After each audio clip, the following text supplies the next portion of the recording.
government side in the debate is to prove things. Really, to prove something. They say something's going to happen, prove it. And we have not heard a single bit of concrete proof from this side, other than a lot of assertions that the only reason people are dying in Iraq is because Americans are there. That somehow when the Americans leave, and I quote Kuna, the killing will stop. We didn't see proof of that. The only proof they gave was because they're a lightning rod, folks.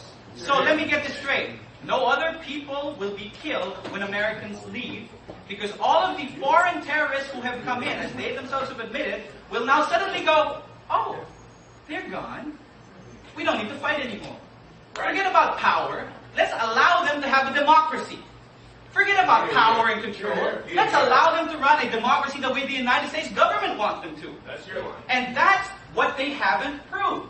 Because if, as they say, the Constitution is followed, and because it's followed, and they didn't prove this, by the way, because it's followed, you will have security, you will have peace, you will have stability. Have a seat. Because it's followed, suddenly, all the foreign terrorists who hate America and all the democracy it stands for will say, it's okay if Iraq is democratic because there are no Americans in it.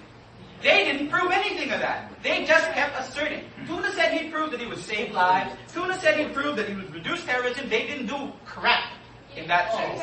And then Jason came up and said that suddenly, have a seat please, suddenly they were normalizing international relations because, hey, guess what, folks?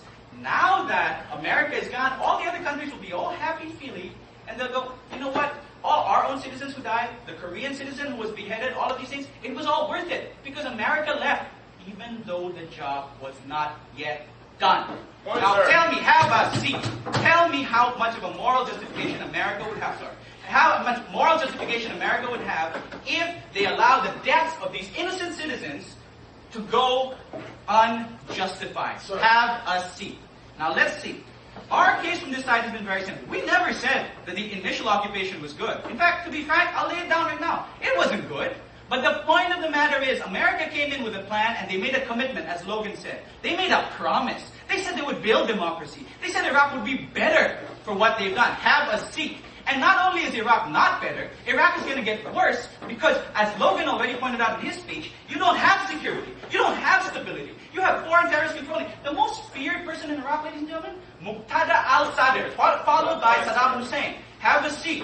When Americans leave, who's left? Muqtada al-Sadr, followed by Saddam Hussein. So how is this going to make things more stable and more secure?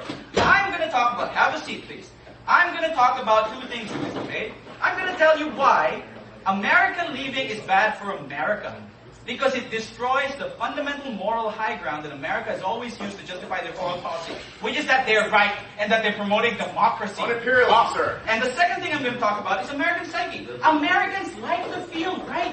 They like to feel that they're good. They like to feel that they're doing the good thing. That's why when they bombed Japan and killed 100,000 innocent people with the atomic bomb, it was good because they ended the war. Americans don't like to know that when they kill innocent people, it's a bad thing. They want to know they're promoting democracy. They want to know they're promoting peace. They're not doing that with this plan. Yes, sir. Answer that. I have no need to, because you're actually arguing what we're arguing, sir. Exactly the same thing. Thank you. He just showed he didn't know what he was going to talk about. I'm telling you one thing, and one thing clearly. It is not finished. When America said they were going to build democracy, have a seat. When America said they were going to build democracy, ask yourselves, what does democracy mean? Democracy doesn't just mean a piece of paper. We've seen constitutions around the world. Dictatorships have been based on constitutions, ladies and gentlemen. A constitution by itself does not guarantee stability and peace. Have a seat, sir. It does not do all these things. What guarantees peace and democracy is whether the people are safe, which we've already shown they're not, and whether, have a seat, whether Americans saying they will do good things actually gets followed through. And that's my point here. Have a seat. Americans said they'd come in and help. What happened after Americans came in? Okay, fine. People that died, etc. But I'll tell you what's happening now. According to the IMF, over the last year, the economy of Iraq has grown by 50%. And the IMF said that the only way for this kind of growth to continue is for security to be ensured in Iraq. Now, have they proven that killings will stop after the Americans leave? Have a seat. Have they proven? You did, sir. Have a seat. Have they proven that American people, the lack of American people in Iraq will suddenly mean all of a sudden everybody's so friendly with each other? Now let's talk about Vietnam, ladies and gentlemen. History of the Have a 20th seat. century, Have a sir. seat, please. Let's talk about Vietnam. They said they were right because they proved after the Americans left Vietnam, and this was their key proof, this is the only example Tuna brought about this. After the Americans left Vietnam, suddenly Vietnam became a part of the international community. Everything was all right. Here's what happened after the Americans left Vietnam. You think the North Vietnamese said, oh cool, our job is done, we will no longer invade? Did the Vietnamese say, we're going to stop invading South Vietnam? Did they say, we're not going to take over Hanoi, we're not going to take over Ho Chi Minh? Did they do that? No, they did not. They continued to take over, and Vietnam became, Vietnam became, guess what? Communist. Communist, ladies and gentlemen. And I'll tell you what's going to happen when Iraq is abandoned by an American government that already did so much damage. What's going to happen is this, that this Iraqi democracy, which they say the Constitution will uphold, wow, that piece of paper is damn powerful.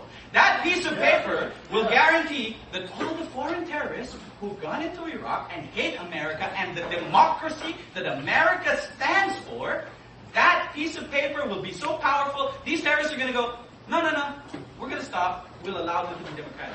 This will damage American foreign relations. This will damage the foundation of democracy upon which America bases its foreign policy. And Americans will feel that it wasn't worth it. When 1,800 American soldiers have already died, and they leave a country that will no longer be a democracy because there's no peace and security and because these foreign terrorists are going to control it, when Americans see all their children killed on ABC News, when Americans see all of this, the only question they're going to ask themselves is this: was the Iraq War good for us or not?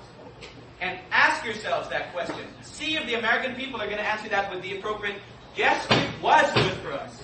We say, no, it's not going to be good for the American people to think that. Because if they think about all the American people dying, $300 billion US being spent on a reconstruction that hasn't yet been completed, and all of these people suddenly being given up before democracy is actually established, while they are actually growing, while the IMF says we need security, all of those things happening, the American people say, it's not worth it. And that's what we're saying today. They haven't shown how them leaving is going to make things better. We've shown you why it's going to make things worse. Thank you very much.